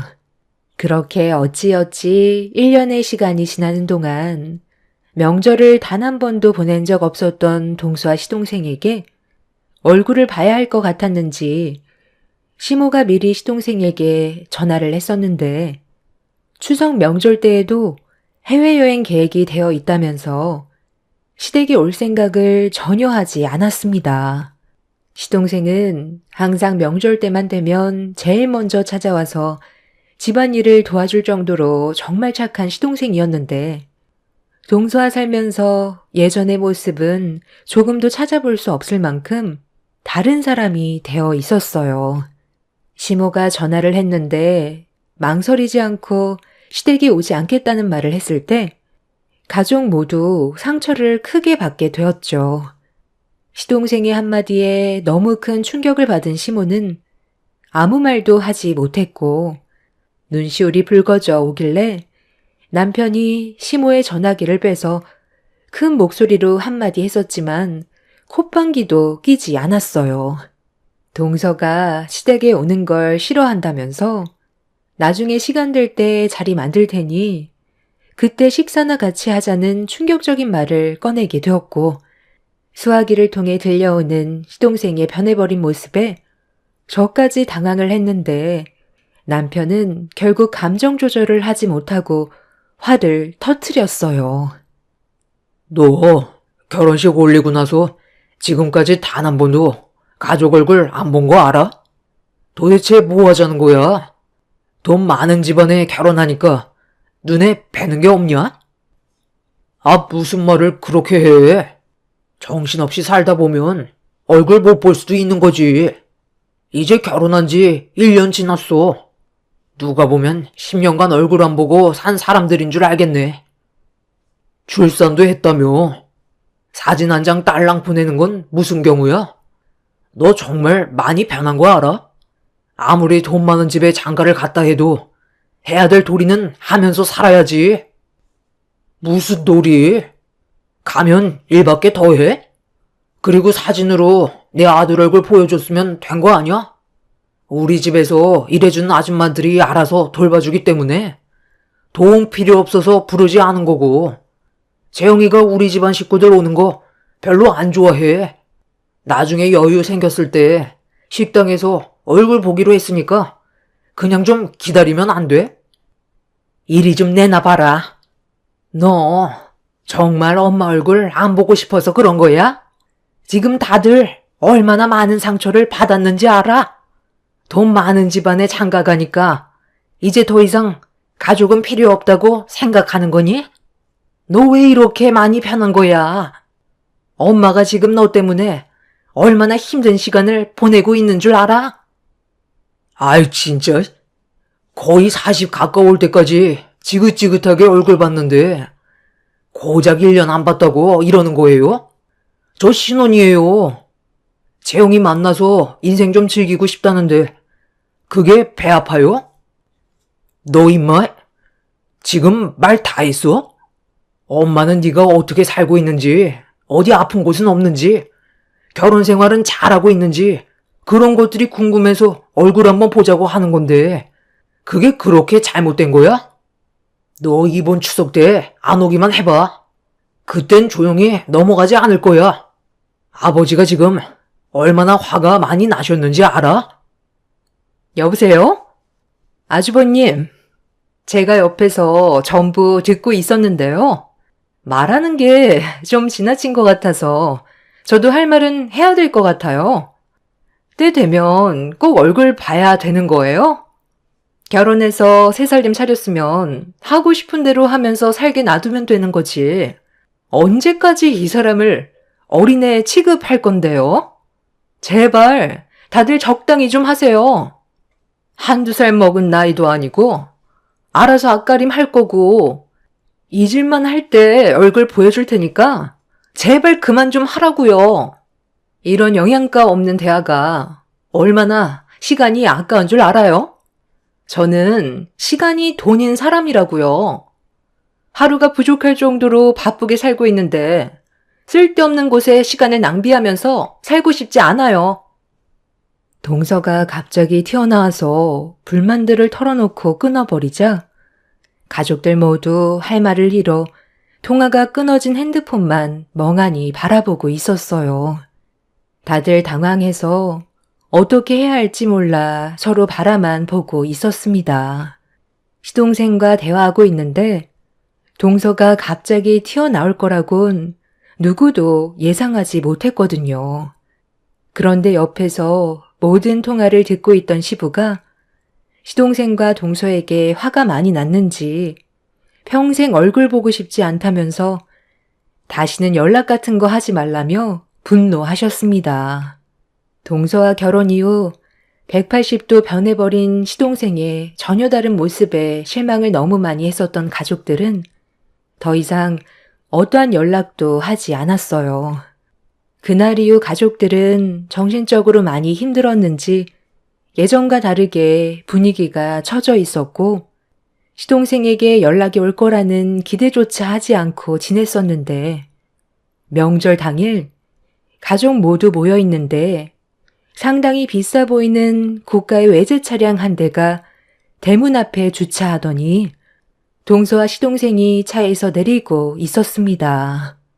며칠 전까지만 해도 오지 않겠다며 전화통화로 난리를 쳐놓고 아무렇지도 않게 마당으로 걸어오고 있는 시동생 내외를 보고 있는데 반갑거나 좋은 시선으로 바라볼 수는 없었어요. 아휴, 이게 집이야?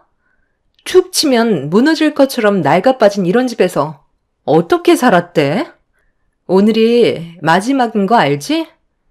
다시는 여기 올 일 없을 거야. 집안 관리가 전혀 안 되어 있잖아. 이런 곳에 찐득이도 많을 텐데.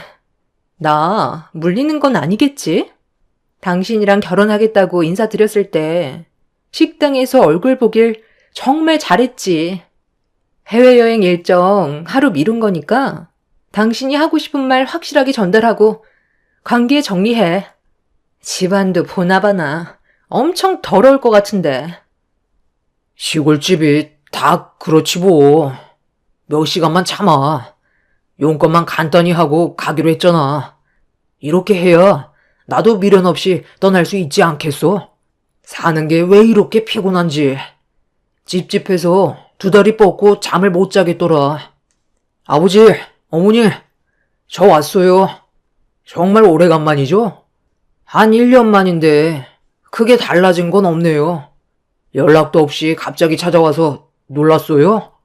하도 얼굴 좀 보자고 그래서 잠깐 짬 내서 왔어요. 얼마 있지 못하니까 용건만 간단히 할게요. 일단 마당에서 대화하는 것보단 들어가는 게 좋겠죠? 가족 모두 할 말을 잃어버려 시동생 내외를 멍하니 바라만 보고 있었는데 동서는 명절 음식을 만들기 위해 준비하고 있는 저희들을 내려다보면서 인사는 하지 않고 시동생을 따라 집 안으로 먼저 들어갔습니다. 시부는 오늘 잘 걸렸다며 가만두지 않겠다고 양팔 소매를 걷어 올리는데 시모는 흥분한 시부를 진정시키면서 일단 무슨 말을 하려는지 드러나 보자고 집으로 서둘러 들어갔어요. 그리고 뒤이어 아무 말 없이 시모의 뒤를 따르자 시부도 화를 억누르며 집으로 들어갔습니다.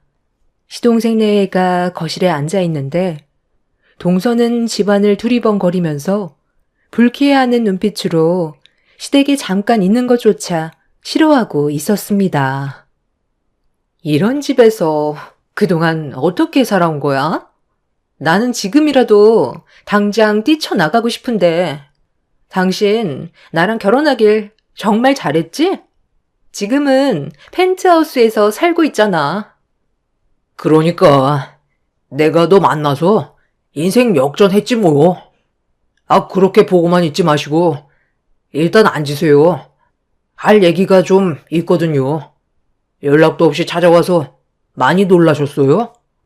갑자기 일정이 좀 바뀌는 바람에 그 시간 어떻게 활용할까 생각하다가 저번에 통화한 것도 생각나고 오늘이 명절이라서 잠깐 할 말이 좀 있어서 갑자기 찾아왔어요. 일단 이것부터 받으세요. 별거 아니에요. 용돈이나 하시라고 좀 챙겨 넣었으니까 그걸로 그동안 못하셨던 거 하세요. 여행도 좀 다니시고요. 이제 농사일 같은 거 그만해도 되잖아요. 지겹지도 않으세요? 아니면 이 낡아빠진 집 처분하고 시내로 들어오시던지 하면 되겠네요. 잘 지내고 있는 얼굴 봤으니까 이제 됐죠? 너 지금 뭐 하자는 거야? 혼자 멋대로 찾아와서 돈봉투 올려놓으면 끝인 거야? 도대체 1년 동안 뭘 어떻게 살아왔길래 이렇게까지 변한 거야? 원래 사람은 환경에 맞게 변화되게끔 만들어진 거 아니에요? 저에게 주어진 삶에 최선을 다하며 사는 건데 그게 뭐가 문제라는 거예요? 저번에도 똑같은 말씀 하시던데 저 예전에 제가 아니에요. 지금 걸치고 있는 것만 봐도 모르겠어요? 완전히 다른 사람으로 살아가고 있다고요. 그리고 결혼을 했으면 현재의 가정에 충실하면 되는 거지. 하루가 모자랄 정도로 시간이 부족한데 꼭 얼굴 봐야 돼요? 서로 잘 살고 있는 것만 확인하면 되는 거지. 이 먼 시골 깡촌까지 들어와야 하냐고요. 전화 통화하는 것조차 저에게는 아까운 시간이기 때문에 그렇게 낭비하고 싶지 않았을 뿐이에요. 저희 신혼이에요. 한창 즐겁게 보낼 시간에 전화해서 언제 얼굴 볼 수 있냐고 계속 보채시면 제 기분이 어떻겠어요? 당연히 좋은 말이 나올 수가 없겠죠. 아마 오늘이 마지막일 거예요. 다시는 이 집구석에 오지 않을 테니까 보고 싶었던 얼굴 보여드렸으니 실컷 보세요. 온 김에 그래도 엄마가 해준 명절 음식 한 숟갈은 뜨고 가야 하지 않겠어요? 용돈으로 2억 넣어드렸는데 그 정도는 해줄 수 있잖아요. 그래도 엄마 음식 솜씨 하나는 비싼 레스토랑에서 먹는 음식 따라갈 수는 없더라고요.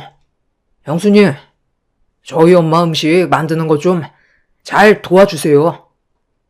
뭐야? 그건 계획이 없었던 일이잖아. 여기에서 지금 밥을 먹겠다고? 내가 이런 분위기 속에서 음식이 입으로 넘어가겠어? 볼일 끝났으면 그만 일어나면 안 되는 거야? 그래, 볼 일 끝났으면 이제 그만 일어나라. 나도 더 이상 너희들 얼굴 보고 싶지 않다. 그리고 이 돈 도로 가져가라. 우리 집안이 거지 집안도 아니고 이딴 돈 구걸하려고 전화한 줄 알아?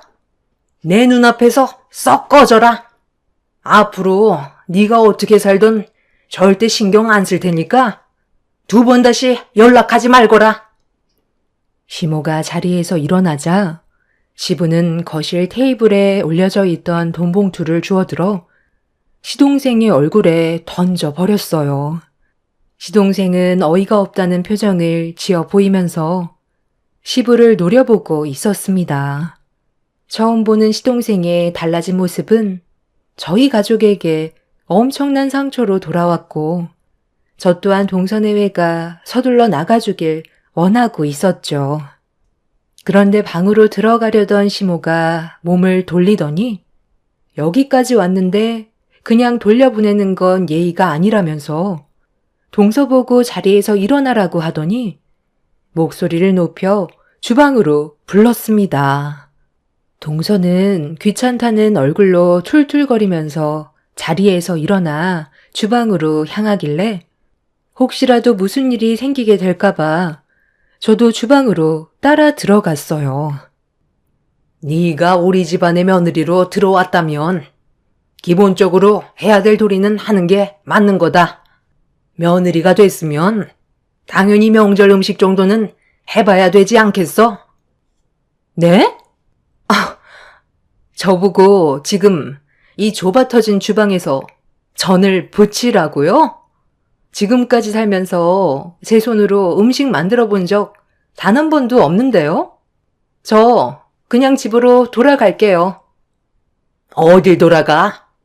돌아오는 건 마음대로 들어왔겠지만 나가는 건 내 허락 없이 절대 안 된다. 머리채 뜯기고 싶지 않으면 시키는 대로 해라. 알겠니? 시모는 동서에게 앞치마를 던지더니 뒤집개를 강제로 손에 쥐어줬어요. 그리곤 저에게 전 부치는 방법 좀 알려주라면서 주방에서 나가셨는데 혈압이 많이 오르셨는지 휘청거리시며 방으로 들어가셨습니다. 동서는 화가 잔뜩 올라온 얼굴로 흥분을 가라앉히지 못했고 시동생이 뭐 하는 거냐고 소리를 지르자 남편과 시부가 더 큰 목소리로 시동생에게 화를 냈어요. 분위기가 점점 심각해지고 있는데도 동서는 눈치 없이 상황 파악을 전혀 하지 못하고 시선이 거실로 향한 저에게 발로 제 다리를 툭툭 치더니 갑자기 어이없는 말을 꺼냈고 그 말을 듣게 된 저는 할 말을 잃어버려 동서를 멍하니 바라만 보고 있었습니다. 형님, 내가 왜 이런 대우를 왜 도대체 받아야 되는 거예요? 용돈으로 2억이나 지어줬으면 떠받들어야 되는 게 당연한 거잖아요. 나보고 지금 전을 부치라는 게 말이 돼요? 그 애한테 듣기론 형님 월세 산다면서요? 한 달에 60만 원씩 매달 나간다고 들었는데 나 대신 전 붙여주면 지금 이 자리에서 월세 60만 원 바로 싸드릴게. 그러니 형님이 나 대신 전 좀 붙여요. 맨날 하던 짓일 텐데 괜찮은 조건 아닌가? 그냥 시원하게 100만 원으로 맞춰줄 테니 명절 한상 제대로 좀 차려봐요. 이왕 온 김에 나도 그이가 먹고 싶다던 명절 음식 얼마나 맛있는지 젓가락 좀 올려보게요. 그럼 그렇게 알고 나는 잠깐 차에 좀 들어가 있어도 되는 거죠? 집이 하나도 관리가 안 되어 있어서 당장이라도 무너질 것 같아 너무 무섭거든요. 그럼 부탁 좀 할 테니까 서둘러 준비해 주세요. 우리가 시간이 많지 않아서요. 듣자 하니까 아주 개념 없는 며느리가 우리 집안으로 들어왔구먼. 처음에는 상당히 격식 있어 보이고 배운 사람 같아서 내 아들과 결혼을 허락했는데 완전 밑바닥부터 다시 배워야 될 정도로 인성교육이 빵점이네. 너는 도대체 저런 골빈 여자가 뭐가 좋다고 쫓아다녀서 결혼까지 한 거야? 배울 점이라곤 하나도 없는데 돈 좀 있는 집안에 혹해서 인생을 망치냐? 너희들이 얼마나 오래 갈 것 같은데? 돈 많은 집안들일수록 사람 알길 우습게 한다는데 너라고 다를 것 같아? 네가 우리 집안에 며느리로 들어왔으면 당연히 해야 될 일인데 그걸 지금 누구한테 시키는 거야? 얘가 누군지 알고 건방지게 니년이 우리 큰며느리한테 전을 붙이라고 명령을 해? 너는 절대 할 수 없는 일을 우리 큰며느리는 내 큰아들을 위해 한 채의 망설임도 없이 간을 떼고 줬다고. 돈이 중요한 게 아니라 사람의 마음이 중요한 거야. 돈이면 단 줄 알아? 니년이 전부 다 해라. 오늘 주방에 있는 음식 다 만들지 못하면 집 밖으로 절대 나가지 못하니까 그런 줄 알아? 남편과 10년의 결혼 생활을 하는 동안 시부가 이성을 잃을 만큼 분노하는 모습은 처음 봤어요. 5년 전쯤에 남편이 강경화로 상당히 힘든 시기를 보낸 적이 있었는데 그때 제가 신체 일부분을 떼어 남편에게 준 적이 있었어요. 그런 선택을 하지 않았다면 남편은 아마 더 힘든 상황이 되었을 테고 제 곁을 떠났을지도 모르죠. 시부모님은 이런 제 결정에 고마워했었고 대단하게 생각하셨어요. 어찌 보면 피 한 방울 섞이지 않은 남인데 부부의 연을 맺었다는 이유 하나로 남편한테 간을 내어준다는 게 쉬운 건 아니잖아요. 수술 이후 저 또한 예전보다는 건강이 많이 약해져서 무리하지 않는 선에서 시모를 도와 집안일을 했었는데 동서가 도와달라는 것도 아니고 돈을 줄 테니 주방일을 저 혼자서 다 하라는 말에 시부는 화가 머리끝까지 올라와 버려 분노를 가라앉히지 못하셨어요. 동서는 시부의 기에 눌려 어쩔 줄 몰라 하고 있었고 시동생은 동서한테 뭐라고 한마디 했다고 시부에게 온갖 막말을 퍼부었습니다. 결국 남편이 시동생의 얼굴에 주먹을 날렸고 시동생 또한 남편을 향해 주먹을 올렸습니다. 순식간에 아수라장이 되어버리자 방에 들어가 있던 시모는 시동생 내외한테 소리치며 다시는 어떠한 연락도 하지 말라고 밖으로 쫓아내 버렸어요. 시동생은 자신을 밖으로 밀고 있던 시모를 옆으로 강하게 밀치더니 거실 테이블에 올려져 있던 돈봉투를 다시 주워들더니 더러운 집구석 다시는 오고 싶지 않다면서 바닥에 침을 뱉은 뒤 동서를 데리고 집 밖으로 나가 버렸습니다. 시동생에게 밀쳐져 옆으로 넘어진 시모는 오열을 했고 순식간에 벌어진 상황들에 정신적인 충격이 상당했는지 시부와 남편도 그 자리에 주저앉아 넋이 나간 얼굴을 하고 있었어요. 그렇게 한바탕 난리가 난 이후 시동생 내외에게는 일절 연락 한 통이 없었어요. 그런데 해가 지나 다음 설 명절에 저희 가족들끼리 조용하게 지내고 있었는데 갑작스런 전화 한 통이 엄청난 충격을 가져오게 되는 일이 있었습니다. 난리를 치고 떠난 시동생이 동서와 잘 먹고 잘 사는 줄 알았는데 그와 전혀 반대되는 삶에 놓였다는 걸 알 수 있었어요. 시동생의 건강에 적신호가 켜졌고 도움을 요청한 시동생의 한마디에 시부는 조금의 망설임도 없이 전화를 끊어버렸습니다. 절대로 도와줄 일 없을 거라고 말은 그렇게 하셨지만 눈동자는 현재의 상황이 상당히 혼란스럽다는 걸 보여주고 있었습니다. 시동생은 충격적이게도 신장암으로 이미 심각해질 정도까지 문제가 커진 상태였어요. 서둘러 기증을 받지 않는다면 돌이킬 수 없을 정도로 안 좋은 몸 상태를 가지고 있었습니다. 알고 보니 신장이 90% 이상 망가질 때까지는 통증이 나타나지 않아 건강상 알아차리기가 힘들다는 걸 알 수 있었습니다. 두 개의 신장 모두 암으로 인해 새 기능을 잃은 상태에서 급하게 항암 치료를 시작하게 되었다는 말을 듣게 되었죠. 불과 몇 달 전까지만 해도 저희 가족들에게 대들며 소리치던 시동생이 신장암으로 항암 치료를 받고 있다는 소식을 접하게 됐을 땐 너무 큰 충격이었어요. 그런데 더 큰 문제는 여기에서 끝나지 않았습니다. 시동생이 병에 걸리게 되자 동서 집안에서는 사기 결혼이라고 시동생에게 이혼 소송을 진행했어요. 결혼한 지 얼마 되지 않아 벌어진 일이기 때문에 동서 집안에서도 난리가 난 상태였습니다. 이혼을 무르기 위해선 서둘러 신장을 이식받는 방법밖에는 없는데 동서의 집안에서는 금전적인 도움을 일절 주고 싶지 않다면서 등을 돌려버렸고 이 문제로 인해 시동생이 시부에게 도와달라고 전화를 했던 거였습니다. 시부모님은 그래도 자식이라고 시동생의 건강 상태가 어떤지 확인해 보기 위해 병원을 찾아갔는데 저희가 보게 된 시동생의 모습은 상상 이상으로 심각해 보였어요. 가족들과 등을 돌렸으면 잘 살 것이지. 왜 이런 곳에서 누워있는 거야? 떵떵거리며 보란 듯이 잘 먹고 잘 살아야 될 거 아니야?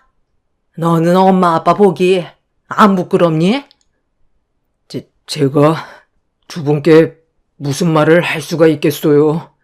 못난 아들 철없이 굴어서 정말 죄송합니다. 그저 돈 걱정 없이 사는 삶이 너무 행복했었어요. 돈에 취해 기본적으로 당연히 해야 될 것들도 하고 싶지가 않았어요. 그래서 두 분의 말에 귀를 닫아버린 것 같아요. 이제 와서 생각해보니 제 자신이 너무 한심해요. 아, 때마침 오셨네. 어떻게 얼굴 보고 얘기해야 되나 고민이 많았었는데 전부 다 한자리에 모였으니까 본론만 얘기할게요. 저 이 사람과 이혼 도장 찍었어요. 지금도 진짜 화가 많이 나지만 그래도 제가 사랑했던 사람이고 잠깐 같이 살면서 정도 많이 들었기 때문에 조용히 넘어가 주는 거니까 저한테 감사해야 될 거예요. 저희 부모님이 저 사람 상대로 소송 걸겠다고 했을 때 저도 그렇게 하고 싶었지만 저희 둘 사이에서 태어난 아이 때문에 최대한 좋게 해결 보려 했던 것 뿐이에요. 저기요, 이제 들어오셔도 돼요. 아줌마, 저분한테 아이 건네주세요. 곰곰이 생각해 봤는데요. 아이가 있으면 제가 새 출발하는데 문제가 생기잖아요? 어머님, 손자 얼굴 처음 보죠? 그리고 이거 받으세요. 앞으로 아이 키우면서 들어갈 양육비 넣어드렸어요. 그 정도면 그래도 많이 드렸다고 생각해요. 나머지는 어머님 가족분들이 알아서 하셔야죠. 저 혼자 짊어질 수는 없잖아요? 그냥 깔끔하게 손 털고 싶어서 그런 거니까 서로 조용히 처리하자고요. 소송 안 한 것만도 감사하게 생각하세요. 저희 부모님이 지금 화가 머리끝까지 올라오셨다고요. 저 인간이 글쎄 저한테 뭐라고 한 줄 알아요? 도와달래요. 살 수 있게 해달라는데 그 말이 뭐겠어요? 제 신장을 떼어달라는 말이잖아요. 이식받지 않는다면 오래 살아갈 수 없다던데요? 이식자 대기도 많아서 차례 기다리다 세상 떠날 수 있다던데. 문제는 이식을 해준다 해도 몸에 이미 전이가 되어 있으면 하나마나인데 왜 제 몸 아파가면서까지 신장을 나눠줄 수는 없죠. 괜히 일 크게 만들지 말고 조용히 정리하자고요. 저희 부모님 잘못 건들면 어머님 집안 뼈도 못 추리는 거 알고 있죠? 돈이면 뭐든 할 수 있는 세상인데 저희 부모님 심기 불편하게 만들었다가 틀어지기라도 한다면 상당히 골치 아파질 거예요. 제가 그 아이를 어머님한테 건네드린 이유도 저희 부모님이 고아원에 보낸다는 거 겨우 말려서 데리고 온 거예요. 이번만큼은 눈치껏 행동하셨으면 좋겠어요. 그래야 뒤탈이 없거든요. 그럼 저는 할 말 다 했으니 그만 돌아가 볼게요. 가족분들 중에 신장 이식해줄 사람이 있을까 몰라? 당신이 그 난리를 치고 떠났는데 자기 신체를 떼어줄 사람이 과연 있을까? 시모는 손주를 품에 안은 채 병실 밖으로 나가는 동서를 덜덜 떨면서 바라만 보고 있었어요. 저희 가족 모두 상황 파악을 하기 위해 머릿속 정리를 해야 될 필요가 있었습니다. 동서는 아이 품에 껴놓은 돈봉투에 5억을 넣어놨었고 시부는 시동생에게 한심하다면서 괴로워하셨습니다.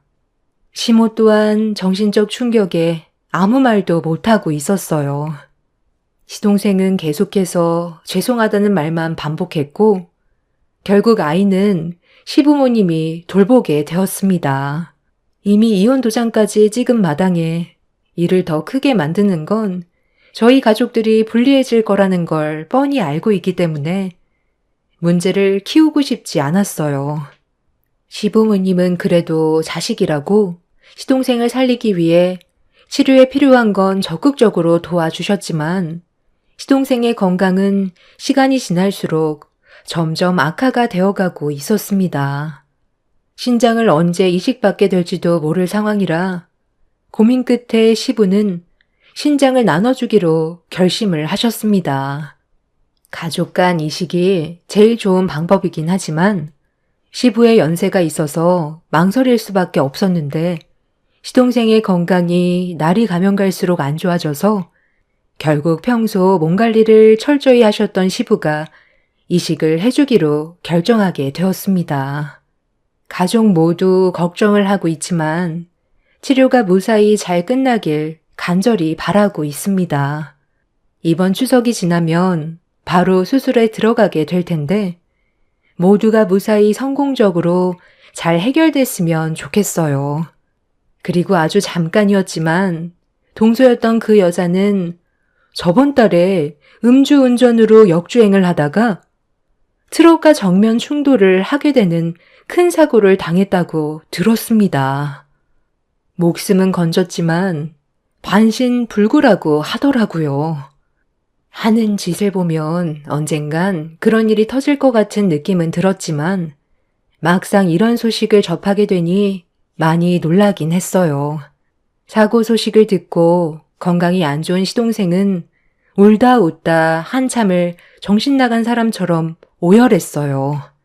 아무래도 복잡 미묘한 마음에 지난날에 대해 깨닫게 되지 않았나 생각이 듭니다. 이번 일을 통해서 여러 가지로 많은 생각을 하게 됐어요. 그리고 가족의 소중함도 다시 한번 깨닫게 되었습니다. 시동생도 정신 차렸으니 앞으로 저희 가족에게 더는 불행이 찾아오지 않았으면 좋겠어요. 이번 수술이 성공적으로 끝나 모두가 서로 웃으면서 다시 예전처럼 돌아왔으면 좋겠네요. 제 사연 들어주셔서 정말 감사합니다.